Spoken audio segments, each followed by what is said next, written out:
articles as well that I think have more evidence than what was originally known. But still, till this day, we don't know exactly what happened. Although there's still a chance that we might uncover what has actually happened. There's still investigation ongoing, or should be ongoing.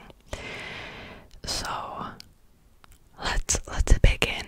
I do have some articles that I found, and then I will also tell you my own thoughts and theories and what I think about the situation as well.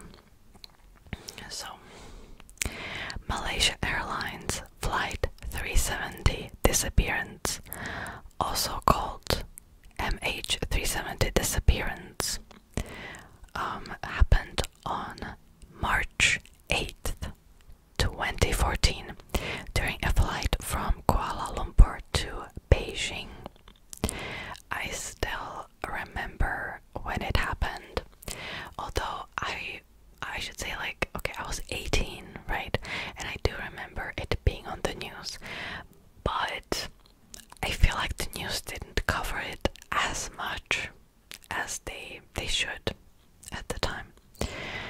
Anyways, Flight 370 took off at 12:41 a.m. local time and reached a cruising altitude of 35,000 feet, which is 10,700 meters at 1:01 a.m. The plane's transponder was switched off just as the plane was about to enter Vietnamese airspace. So basically, this plane just disappeared completely, and for hours and hours and hours, no one knew where this plane went, and people were thinking, how is that even possible in today's day and age? How is that possible that a plane can just disappear like that? And I think originally they thought that the airplane crashed, that something happened, but it actually kept on going for hours and hours after that. Right. Malaysian military and civilian radar began tracking the plane as it turned around and then flew southwest over the Malay Peninsula and then northwest over the Strait of Malacca. At 2:22 a.m., Malaysian radar lost contact with the plane over the Andaman Sea. So that's another thing, right? So this plane belonged to Malaysia Airlines, and the Malaysian military and civilian radar tracked it to the point they just couldn't anymore. And after that, it was up to the different countries to track it and to possibly share the information with the authorities. And we'll get to that. But that was another reason why it was so difficult, or it is difficult still, to actually locate the plane and to know where it crashed, because the governments were just like, we're not sharing the information. Right. An Inmarsat satellite in geostationary orbit over the Indian Ocean received hourly signals from Flight 370 and last detected the plane at 8:11 a.m. So that's more than 6 hours after it took off.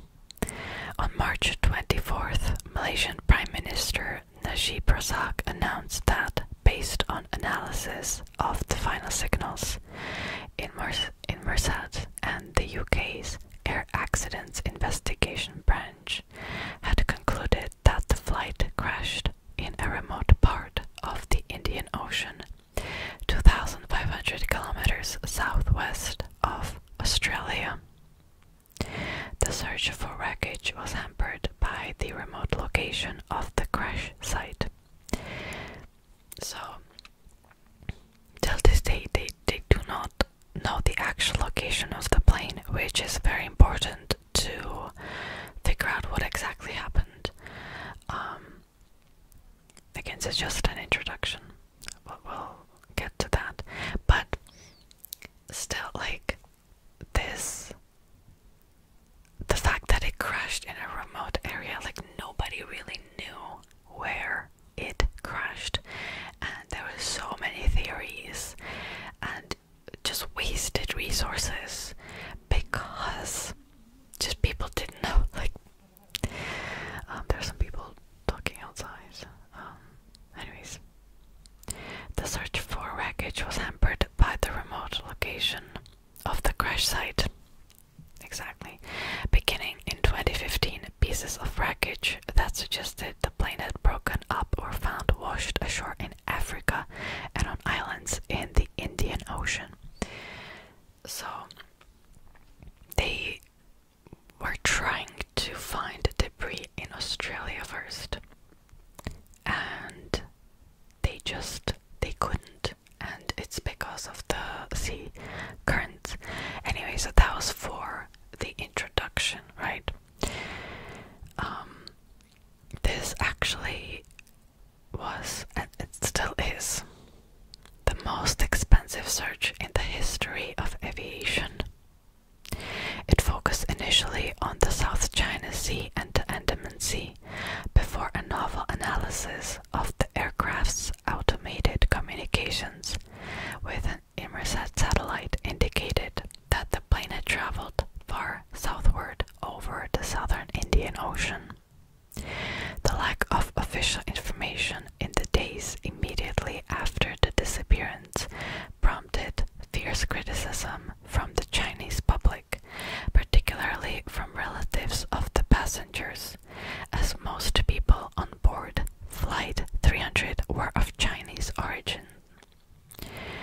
So there were, wait, I will find it.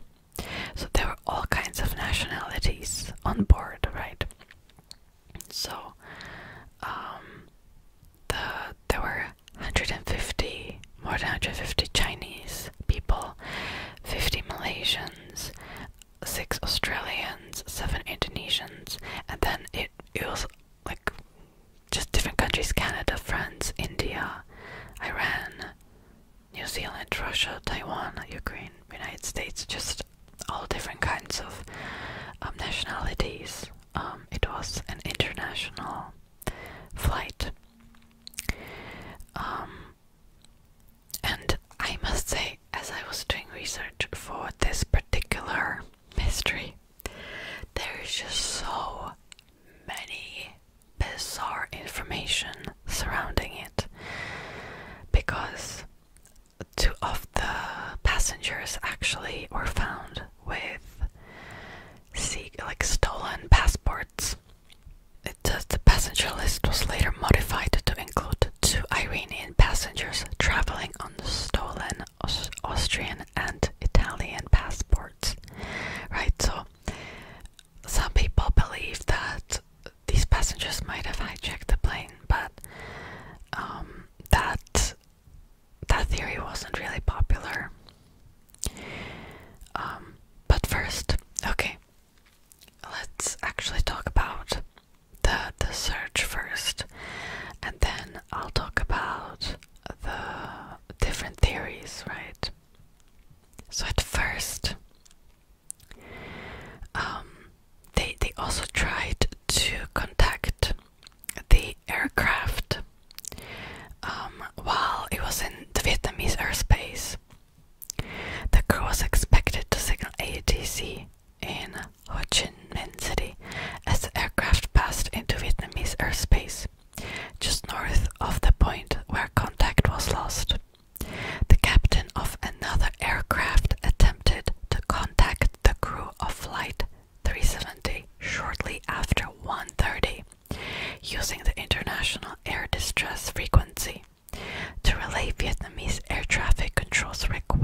countries were reluctant to release information collected from military radar because of sensitivity about revealing their capabilities. Indonesia has an early warning radar system, but its ATC radar did not register any aircraft with the transporter code used by Flight 370, despite the aircraft possibly having flown near or over the northern tip of Sumatra. Same with Indonesian military radar. Thailand and Vietnam also detected Flight 370 on radar before the transporter stopped working.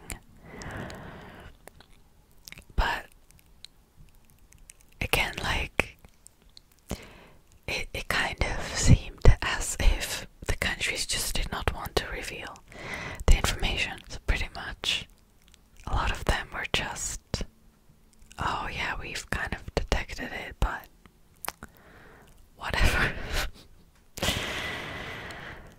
Thai military radar detected an aircraft that might have been Flight 370, but it is not known at what time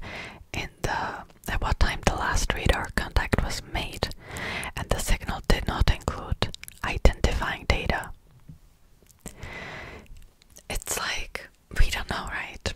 We actually don't know. Maybe there's a possibility that the countries didn't actually track the airplane, the aircraft. That being said, I feel like it's a lie. I feel like it's just that they refuse to kind of share the information, right? So, like I said, they tried to contact the aircraft. Again, the aircraft satellite communication system sent a lock-on request message at 1:07. Like nothing came out of this, right? At 2:15, the watch supervisor at Kuala Lumpur queried Malaysia Airlines Operations Center, which said that it could exchange signals with Flight 370, and that Flight 370 was in a Cambodian airspace. And pretty much like nothing came out of this either.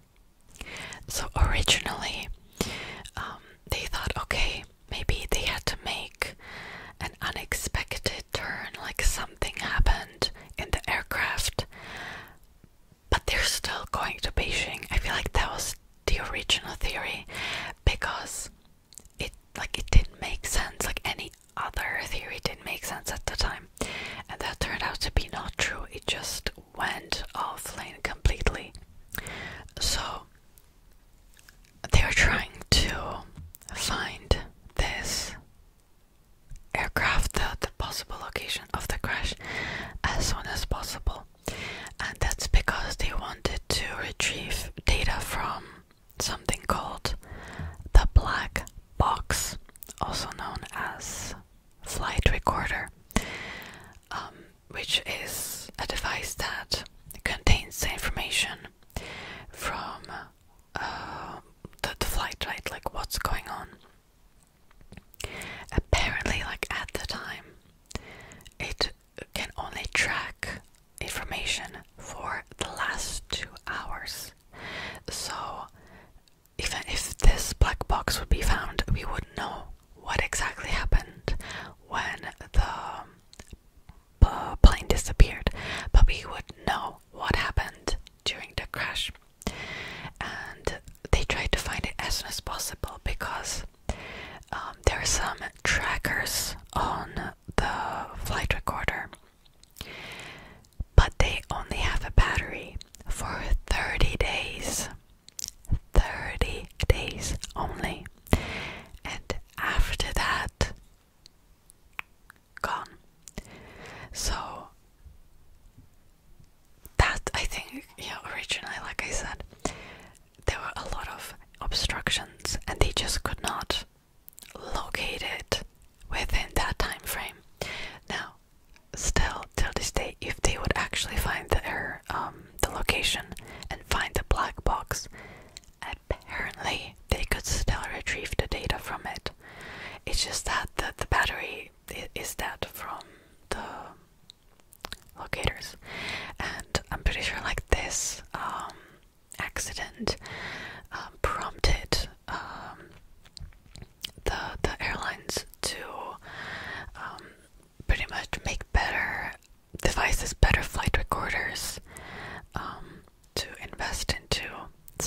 sizes, because before that I feel like there wasn't no need for that, right? So anyways, right, let's actually talk about the debris.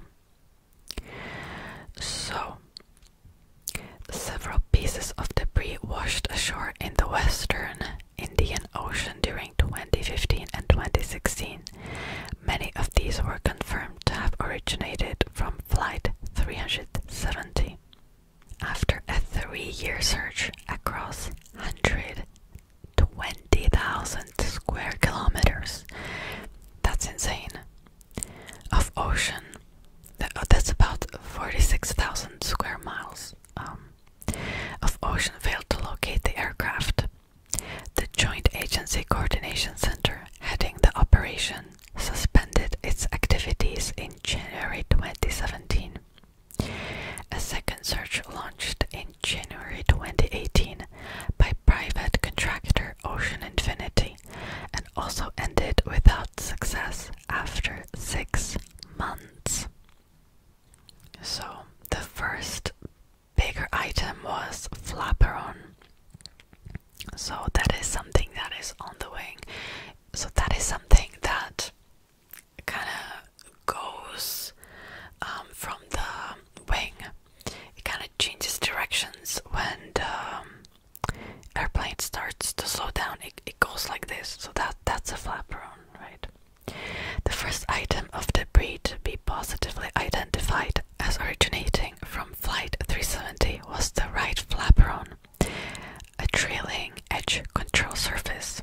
It was discovered in late July 2015 on a beach in Saint Andre Reunion, an island in the western Indian Ocean, about 4,000 kilometers west of the underwater search area.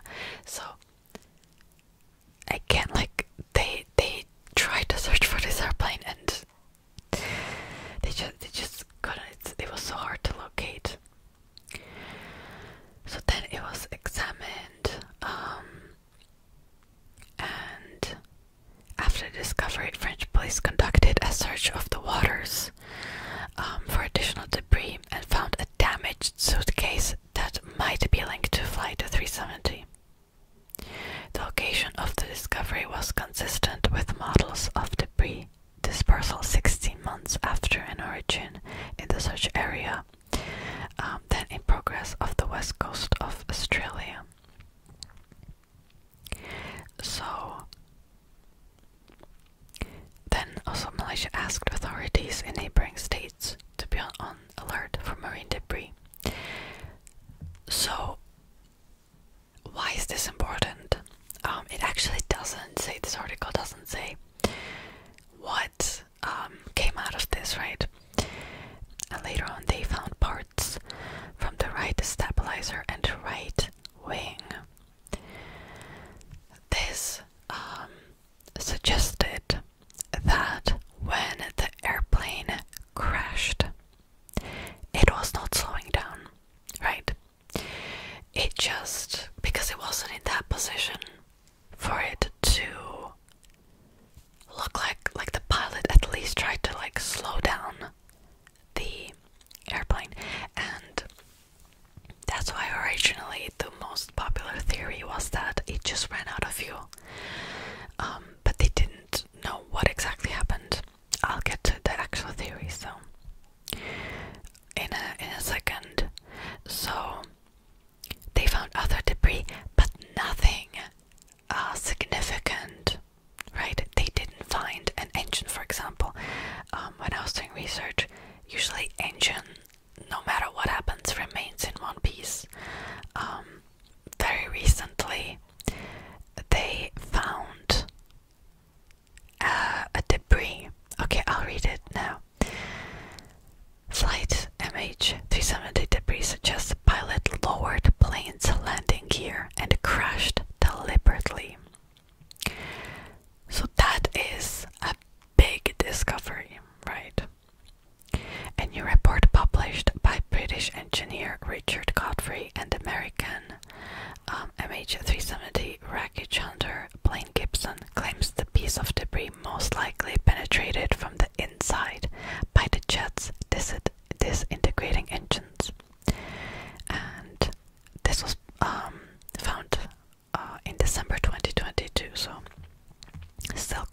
recent. The Boeing 777 component, also known as trunnion door, was found in the possession of Madagascan fishermen 25 days ago. So this was by the time the article was posted, so this was roughly November, December 2022, becoming the first physical evidence suggesting one of the pilots purposefully tried to destroy and sink the Malaysian Airlines jet with 239 passengers and crew on board. This makes it highly likely that the landing gear was down when the aircraft crashed into the southern Indian Ocean on March 8, 2014, leaving behind one of the greatest aviation mysteries in recent history. So, why specifically the landing gear, right? Well, from what I gathered, if you try to use the landing gear on water, it will absolutely blow up pretty much the entire airplane. And here says the crash of MH370 was anything but a soft landing on the ocean. The report claims the combination of the high-speed impact designed to break up the aircraft and the extended landing gear designed to sink the aircraft as quickly as possible both show a clear intent to hide the evidence of the crash.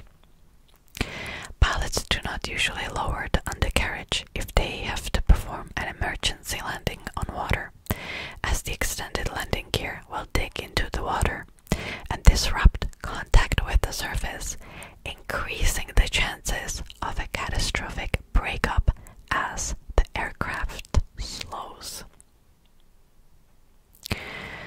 While 4 pieces of debris thought to belong to the missing airline have been discovered on the same beach, the door is the first to offer real clues into the 2014 crash.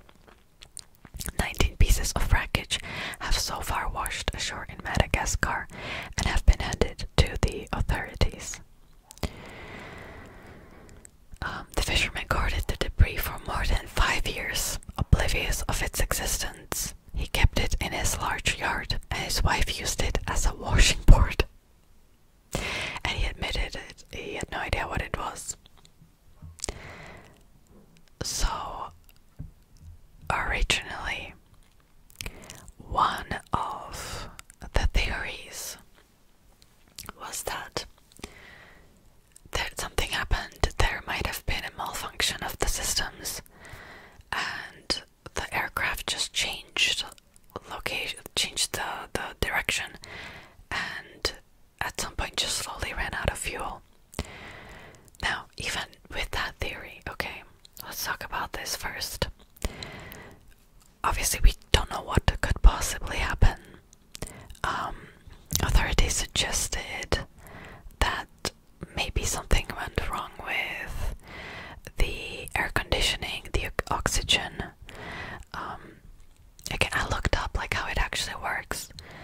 About like 60-80% of the air in an aircraft gets pulled from outside through the engine, and then it cools down because as it goes through the engine, it's extremely hot. Then it cools down, and then this air is used in the aircraft while it's flying. I did not know this before. I thought it was interesting.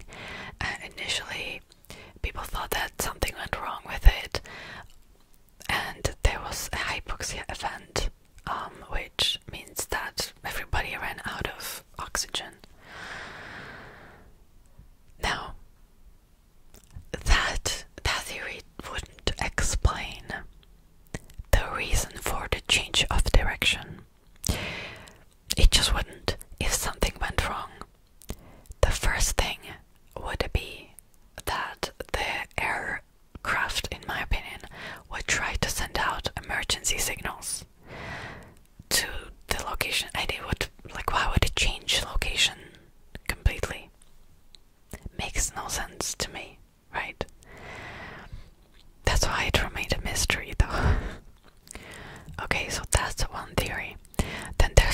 theory of terrorism.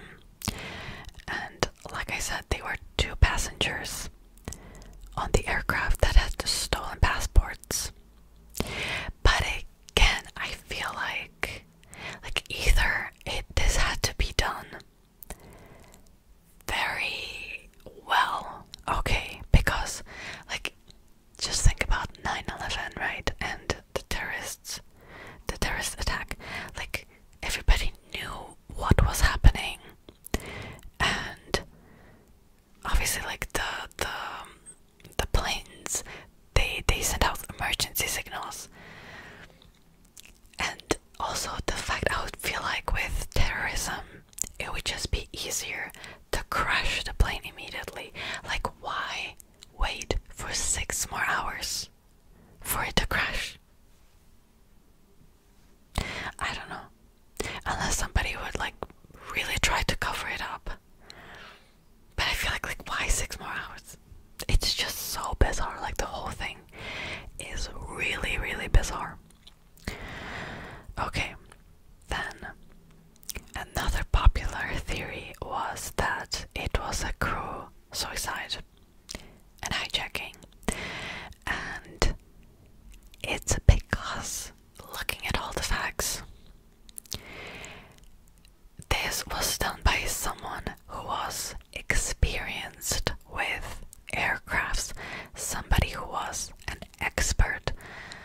And the 2 Iranian passengers that had the stolen passports, they didn't really have that, or at least like nothing, no reports mentioned anything, pretty much, right, that would point towards the direction, right? So the cockpit had the mandated anti-hijacker fortified doors that could prevent locked out crew or passengers from interfering with a suicide or hijacking into the Southern Ocean. This can be compared to Silk Air Flight 185, Egyptian Air Flight 1990, and more and more. Shortly after Flight 370's disappearance, media reports revealed that Captain Sahari Ahmad Shah's wife and 3 children moved out of his house the day before the disappearance, and a friend claimed that Captain Shah was seeing another woman, and Shah's relationship with her was also in trouble. Claims of domestic problems have been denied by Shah's family. A fellow pilot and longtime associate of Shah stated the captain was terribly upset that his marriage was falling apart. Police were also investigating reports that Shah received a 2-minute phone call prior to the flight's departure from an identified woman using a mobile phone number obtained with a false identity, which is just so strange also. Then it also says that he was like a supporter of a Malaysian opposition politician who was sentenced to jail like the day before. Investigators noted strange behavior by Shah from conducting 170 interviews, namely that the captain had made no social or professional plans for after the March 8th, when Flight 370 disappeared.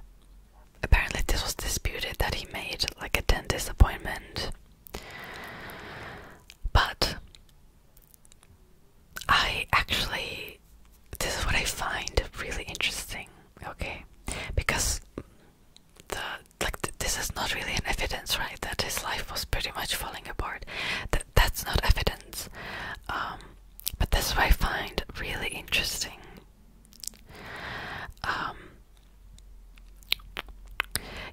News reports on 23rd of July 2014 stated that the police considered the possible culpability of all those on board the plane and identified the captain as prime suspect. The United Federal Bureau of Investigation reconstructed the deleted data from Captain Shah's home flight simulator. A Malaysian government spokesman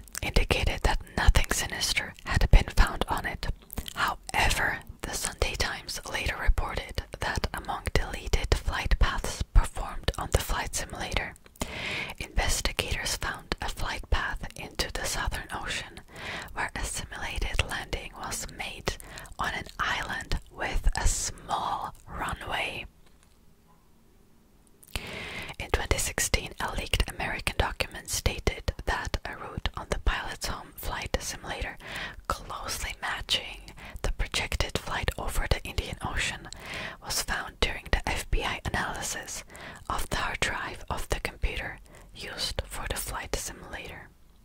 And this was later confirmed. Now that I find to be very suspicious, but also former British Airways senior Boeing 777 pilot Simon Hardy told BBC News that the plane's route was probably very accurate flying rather than just a coincidence, and noted that the aircraft's turn toward the northwest over the Malacca Strait allowed a clear view of the captain's home island of Penang. Quote, "Someone was looking at Penang. Someone was taking a long, emotional look at Penang. The captain was from the island of Penang. It does a strange hook. In order to look at Penang, you have to turn left or right, get alongside it, and then execute a long turn. If you look at the output from Malaysian 370, there were actually 3 turns, not 1. Someone was looking at Penang," unquote. Again, this is not evidence, right? Like, we don't know what exactly happened, but just piercing all of the information together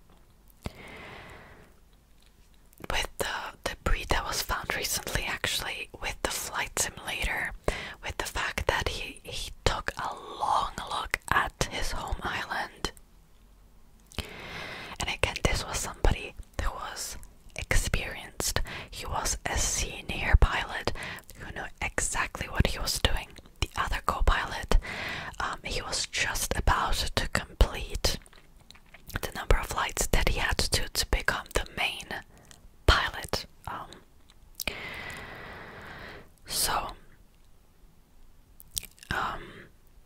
Basically, okay, and here's where people were saying this cannot be true, because no one from the airplane tried to contact their loved ones once they realized what was going on, because at some point, let's just say that there was no malfunction and they were just on board. They had to realize like what was going on, right? Nobody called a loved one. It wasn't like in 9/11 when people realized, okay, this is what's happening, and they tried to call their loved ones or leave voicemails. However, whenever I just heard people mentioning this, they didn't realize that there's a big difference between these two events. One being that this was above the ocean, and this was in 2014. Now, the 9/11 was above land, American land, where there is cell phone service, right? I remember back in 2014, you could just go to a remote area in a forest and there was no cell phone signal. And of course, you could at least call emergency lines, right? But you just connected to a different cell phone provider. Like, basically on land, even if you don't have cell phone service, you can still call emergency lines. I believe you cannot do that when you're above the ocean. Why would there be a cell phone service in the first place when you're closer to land? Maybe. And if you're above the land, right, that you can get cell phone service in the middle of the ocean, I don't think so. And this is something that I feel like no one mentioned, especially back then. Like, it just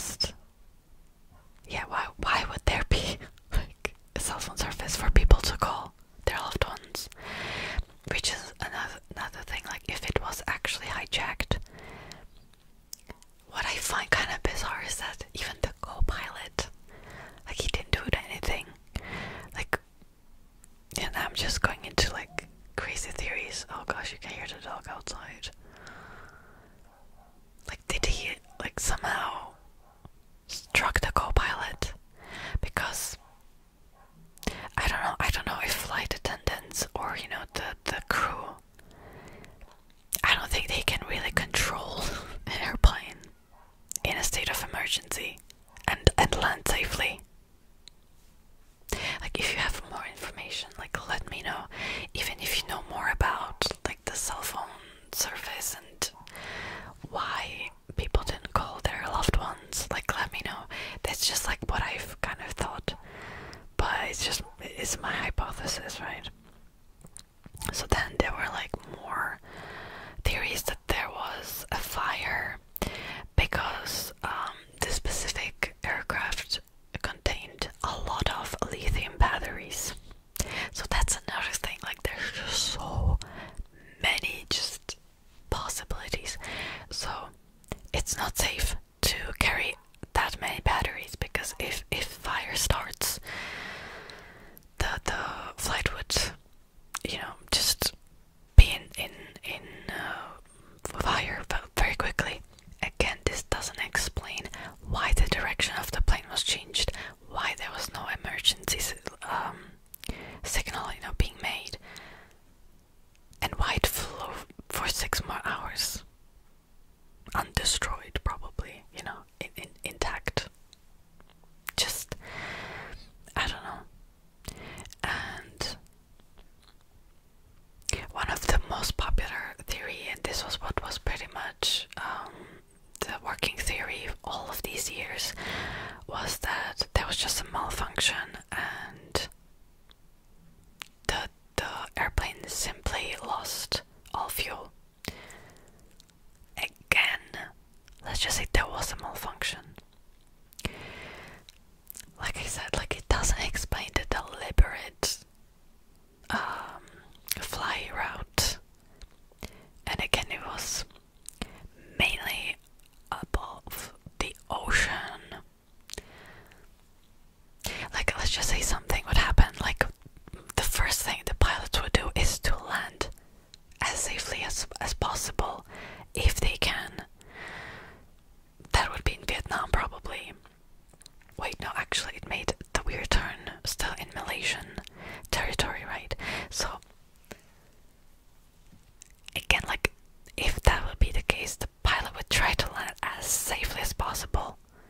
It's still in Malaysia, or maybe in the sea, but I've read that they just would not survive the landing anyway. And especially, like I said, the debris that showed that the landing gear was used to pretty much blow up the plane in seconds. I don't know.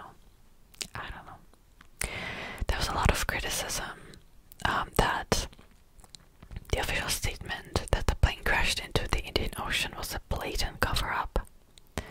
They note that a Boeing 777 does not have the structural integrity to survive crashing into the ocean, and it would be comparable to hitting a concrete wall at terminal velocity. If Flight 370 hit the ocean, they say, it would have been broken into tens of thousands of pieces, many of which float on water, such as seat cushions, and would be seen washing up on regional shores or easily spotted by search teams. So this was another theory, that the plane crashed somewhere else. I feel like we would have found the plane by now, so right. And there was a theory that the plane was shot down accidentally because I think a few months later another Malaysian aircraft got into trouble. I don't know how I can call it, but it was shot down accidentally above the Ukrainian airspace. Right, and yeah, this is the flight.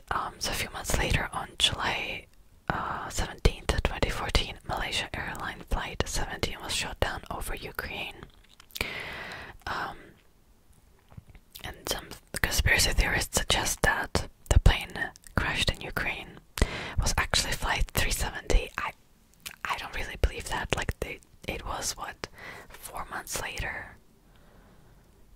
I don't really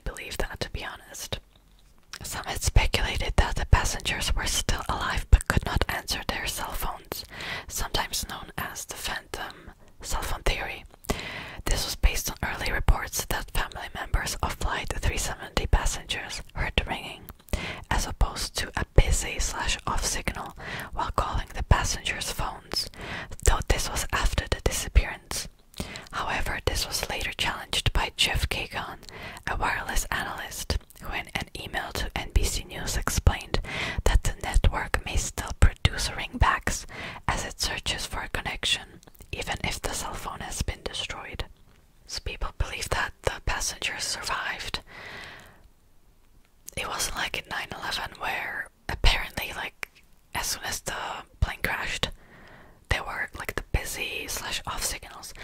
But again, 9/11 was in a space where there was phone service, not above the ocean. Like that's what I think. Like, that's why it just kept ringing, because there was no connection there, right? Okay, so here's also what I find interesting.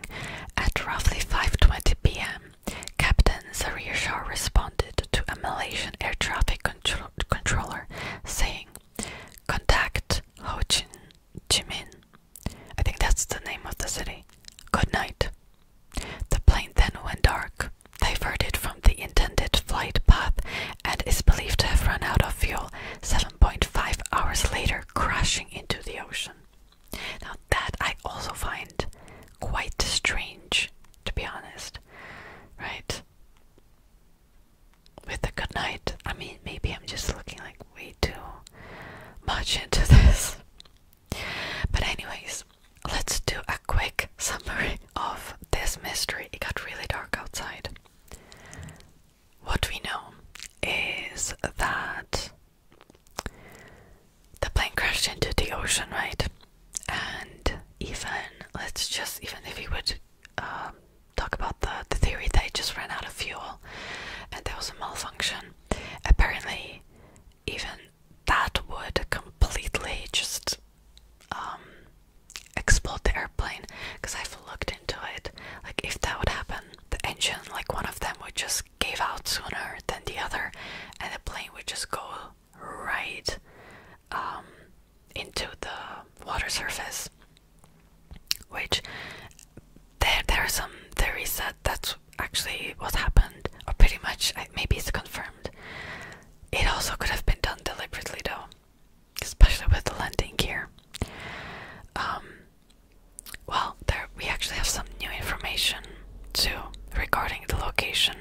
This is an article from, it doesn't say the date here, I think it was September, that there was some new report made, and it seems like they actually might have the real location, but again, like, they thought this for the past 9 years. So apparently they've been using some new technology that was developed in the past 3 years. They've been able to go back in time to 2014, March 8th, from the last known position of MH370. And through some very, very complex mathematics and science, they're able to recreate the flight path of the aircraft and come to a position which is 1,500 kilometers west of Perth, in an area which has been partially searched before, but about half of it has not. Based on previous aircraft failures, should MH370 be found, the airplane will remain in its place. In March 2022, Ocean Infinity committed to resuming its search in 2023 or 2024, pending approval by the Malaysian government. And they're currently reviewing data from the previous 2018 search, and claims of yet to be identified new evidence has incited victims to further push for another search. Right. So, what do you think? I personally feel like it was done deliberately by the captain.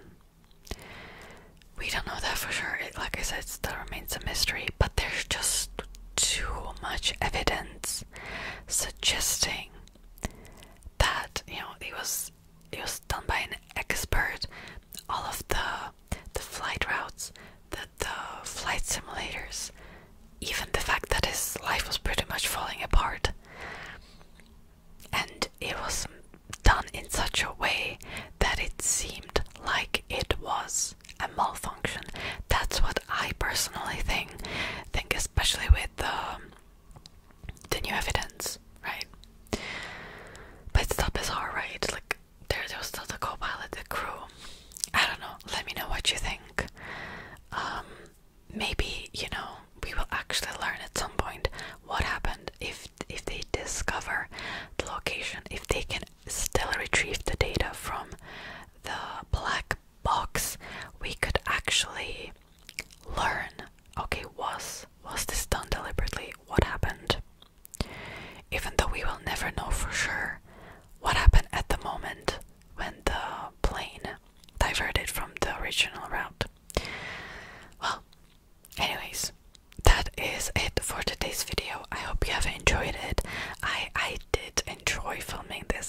like I should do more like mystery videos, maybe on my main channel too.